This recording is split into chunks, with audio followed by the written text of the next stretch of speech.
Bom dia, Tião Prado, bom dia para você que acompanha a Cerro Corá FM 91.5, também o portal e a TV Web Ponta Porã Informa. Vamos lá com as informações desta quinta-feira, dia 29 de outubro. Vamos lá falar de Copa do Brasil. Líderes do Campeonato Brasileiro, Internacional e Flamengo confirmaram o favoritismo ontem à noite e largaram na frente por vaga nas quartas de final da Copa do Brasil. O Colorado derrotou o Atlético Goianiense por 2-1, enquanto que o Mengão se vingou ao bater o Atlético Paranaense por 1-0. A surpresa ficou por conta do América Mineiro, que superou o Corinthians fora de casa por 1-0. Mais cedo, Santos e Ceará ficaram no 0-0. O jogo acabou ficando no lucro para o Santos, que teve um jogador expulso ainda no primeiro tempo, né? Na Vila Belmiro, né, em Santos, o time da casa recebeu o Ceará pela partida de ida das oitavas de final da Copa do Brasil, realizada ontem à tarde. Os dois times ficaram no 0-0 e, apesar da superioridade numérica dos cearenses durante todo o segundo tempo, nos acréscimos da etapa inicial, né, o zagueiro Lucas Veríssimo do Peixe foi expulso. As duas equipes decidem quem fica com a vaga nas quartas de final na próxima quarta-feira, lá na Arena Castelão, em Fortaleza. Então, o Santos, claro, como favorito, tinha, né, toda a possibilidade de vencer a partida, mas com a expulsão do Veríssimo, acabou ficando no lucro aí com esse empate em 0-0. Os primeiros jogos das oitavas de final segue movimentando, né, a semana país afora. E ontem, Atlético Goianiense Internacional também se enfrentaram no Estádio Olímpico Pedro Ludovico, o Olímpico de Goiânia, com o time gaúcho levando a melhor. Com gols de Leandro Fernandes e Moisés, o Colorado venceu por 2-1. O goleiro Jean, de pênalti, descontou para o time goiano já nos acréscimos.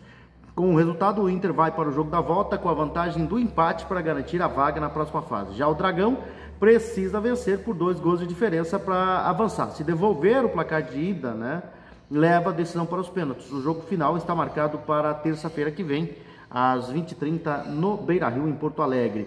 E o Flamengo visitou o Atlético Paranaense e vai voltar para o Rio de Janeiro com uma vitória por 1-0 na bagagem. Na Arena da Baixada, Bruno Henrique marcou o gol que garante aos cariocas a vantagem do empate no segundo confronto, além de Hugo, que pegou um pênalti. As duas equipes voltam a se enfrentar na próxima quarta-feira no Maracanã. Corinthians e América Mineiro se enfrentaram e o Coelho venceu. Aos 43 minutos do segundo tempo, o atacante Marcelo Toscano saiu do banco de reservas e fez o gol da vitória dos visitantes por 1-0 na Neoquímica Arena em São Paulo. Agora, o empate classifica o time mineiro no jogo da volta, que será na próxima quarta-feira, dia 4 de novembro, no Independência, em Belo Horizonte. Hoje, mais 2 jogos, né, com duelos estaduais. Em Bragança Paulista, vão jogar Red Bull Bragantino e Palmeiras, ainda sem técnico, né, o Verdão. E em Porto Alegre vão se enfrentar Grêmio e Juventude. Resultados da rodada, então: Botafogo 0, Cuiabá 1, Santos e Ceará 0-0, Atlético Goianiense 1, Internacional 2, Atlético Paranaense 0, Flamengo 1, Corinthians 0, América Mineiro 1. Hoje tem Red Bull Bragantino e Palmeiras e Grêmio e Juventude. Pela Copa Sul-Americana nós tivemos jogos ontem também, né? Nós tivemos time brasileiro em campo na Copa Sul-Americana. Vamos ver como é que ficaram os clubes brasileiros nessa rodada aí de segunda fase aí, né, da Copa Sul-Americana. As 7 jogos, né? 7 jogos da rodada de ida da segunda fase da Sul-Americana foram disputados na noite de ontem com resultados opostos para os brasileiros. Enquanto o Vasco bateu o Caracas, o São Paulo volta da Argentina com uma derrota, né?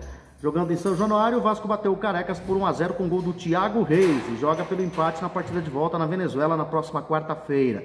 Já o São Paulo fez um jogo muito movimentado contra o Lanús na Argentina, mas acabou sendo derrotado por 3-2. Brenner marcou 2 vezes para o tricolor e o veterano Sandy, de 40 anos, também fez 2 para o time argentino. No último minuto do tempo normal, Quinhon garantiu a vitória do Lanús, né?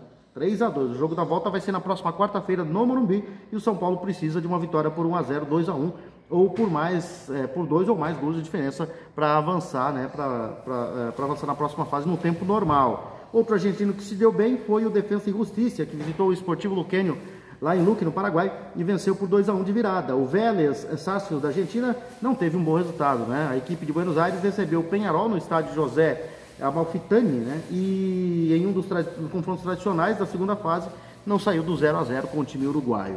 Outro confronto interessante foi entre colombianos Millonarios e Deportivo Cali, no El Campín, em Bogotá, com a vitória do Deportivo Cali por 2-1 de virada. Outro representante colombiano, o Atlético Nacional, recebeu o River Plate do Uruguai no Atanásio Girardot em Medellín e ficou no empate por 1-1. A rodada prossegue com mais 6 jogos nesta quinta-feira, fechando todos os confrontos de ida.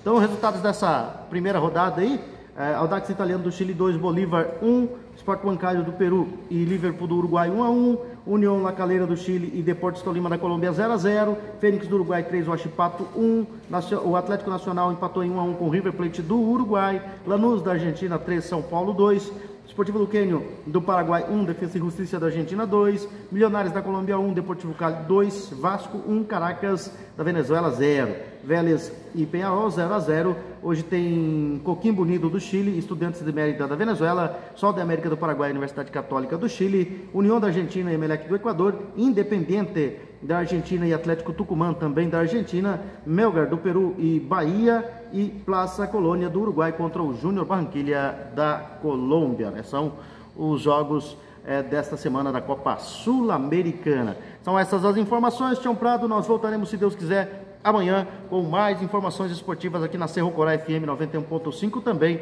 no portal e TV Web Ponta Porã Informa.